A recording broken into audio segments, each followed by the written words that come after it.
Hello, and welcome to this week's edition of Tax in 10 with me, Rachel de Souza, and Andrew Robbins. We are both tax partners in RSM's London office and have a wealth of experience in dealing with a wide range of private client matters.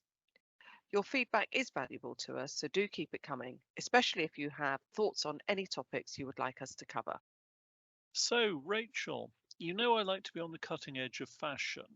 Well, I think I've just spotted an exciting new trend that I'd like to talk about. Oh, God help us all. What's that? I think HMRC are starting to challenge the domicile status of long-term residents. Oh, well, thank goodness for that. I thought you were going to go all Harry Styles on me, which would be really quite a shock.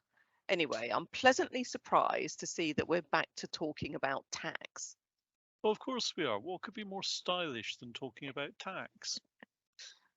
Um, anyway, we've seen a number of inquiries raised by HMRC recently on last year's tax returns, in which they're asking detailed questions about the taxpayer's domicile status, even though the taxpayer is already deemed domiciled for tax anyway.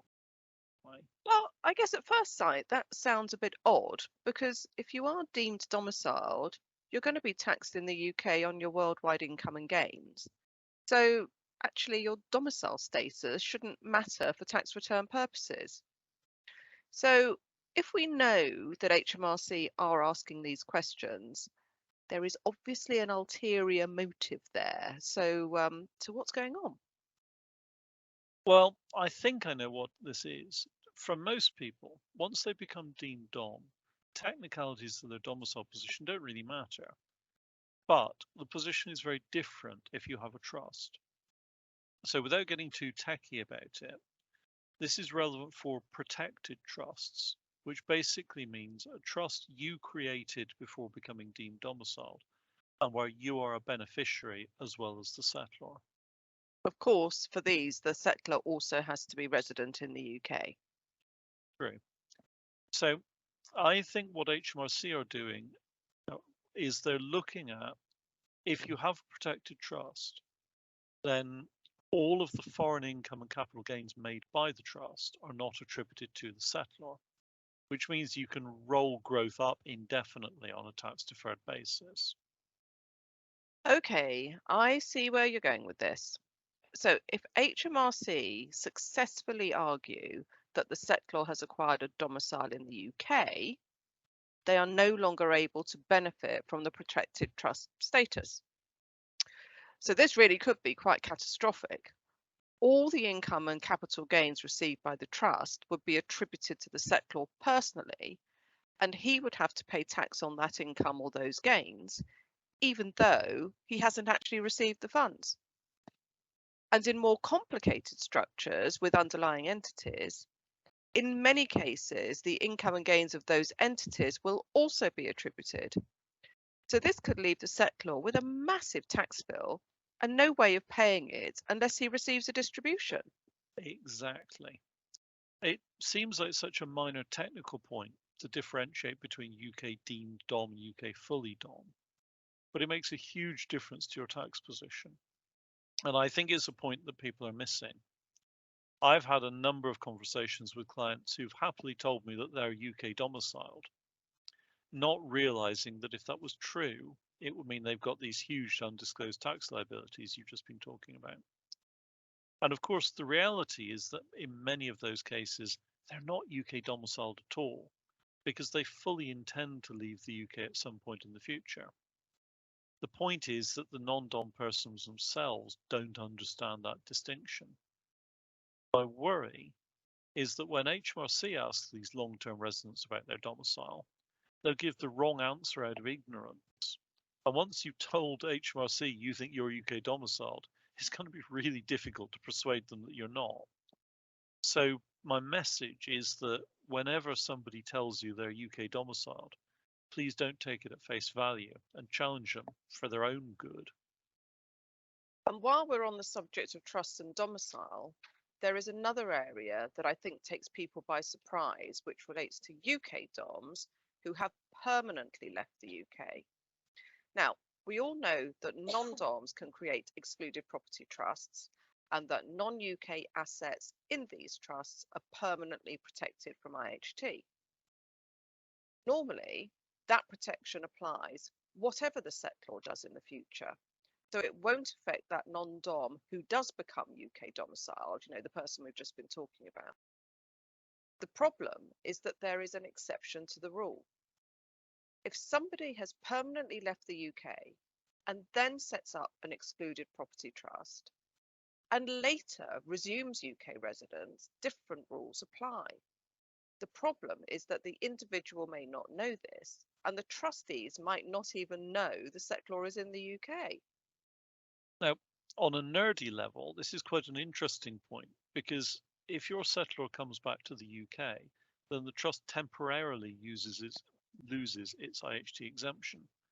For example, we've got clients who relocated to Australia intending that to be permanent, but the pandemic has led to a reassessment of priorities and the families returned to the UK.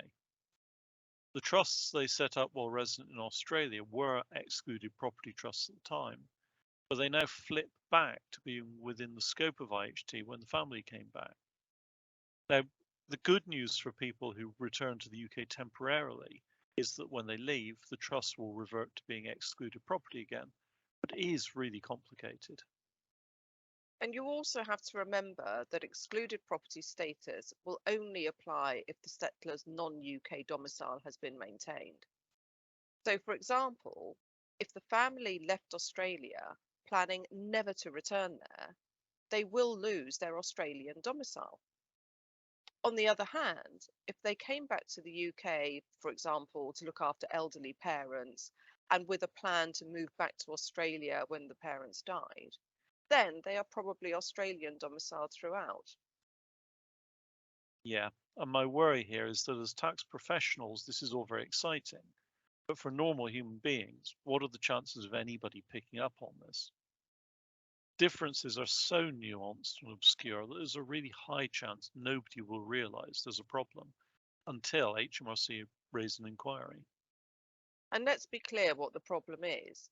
If the settlor is also a beneficiary, then while they are back in the UK, all the assets in the trust are in their estate for IHT purposes. So if they die, their IHT liability is going to be far larger than they expected. Even if the settlor is not a beneficiary, the trust will have to worry about periodic and exit charges, and keeping track of those and the resident status of the settlor can be a nightmare. In fact, it's even worse than that, because for settler interested trusts, you have both an IHT charge on death and those periodic charges with no right of set off between the two.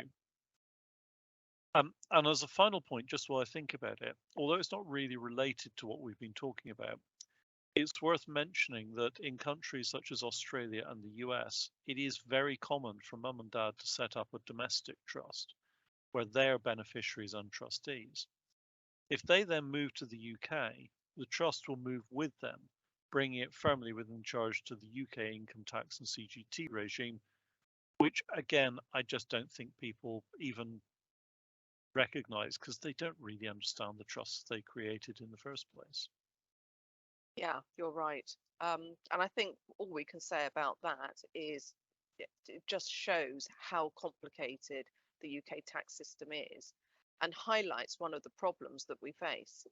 I mean, it's all very well for full-time professional tax advisors to understand the system, but it really doesn't work well when the end user cannot possibly understand the implications of their actions.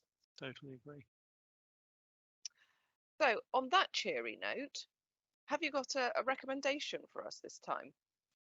Well, I do, but you might want to counterpoint it with one of your own, because mine is The Old Man on Disney Plus, which is Jeff Bridges, who must now be late 70s, I guess, playing a retired CIA assassin who the authorities are after. And it's quite it's meditative in some ways. It's quite slow moving, but that is interspersed with him beating up all comers. So it's quite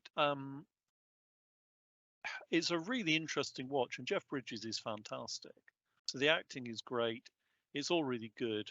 But I think you have to be in the right mood really to enjoy it.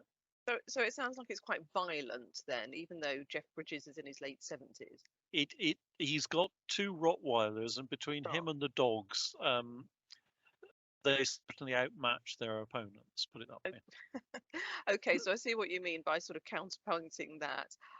I would mention, I think they call this a cozy drama. There's a couple of them that I've been enjoying on Netflix at the moment. Nothing particular happens really. It's just very nice. It's nicely filmed. There are nice people. It's a nice story. But it's just nice. Small town America, and sort of stories about the people who live in these two towns. So I'll mention two of them. Sweet Magnolias, which I think has only got two series because I literally just finished the last one yesterday, and another one called Virgin River, which has got a couple more series. But they're both on Netflix, and just, yes, nice, gentle, easy viewing. There we are. You can choose between Rottweilers and Jeff Bridges or Virgin River. Lovely. Anyway, thank you for listening. As please do let us have your comments and your feedback, and we can be contacted on andrew.robbins@rsmuk.com and rachel.d'souza@rsmuk.com. Until next time then. Bye.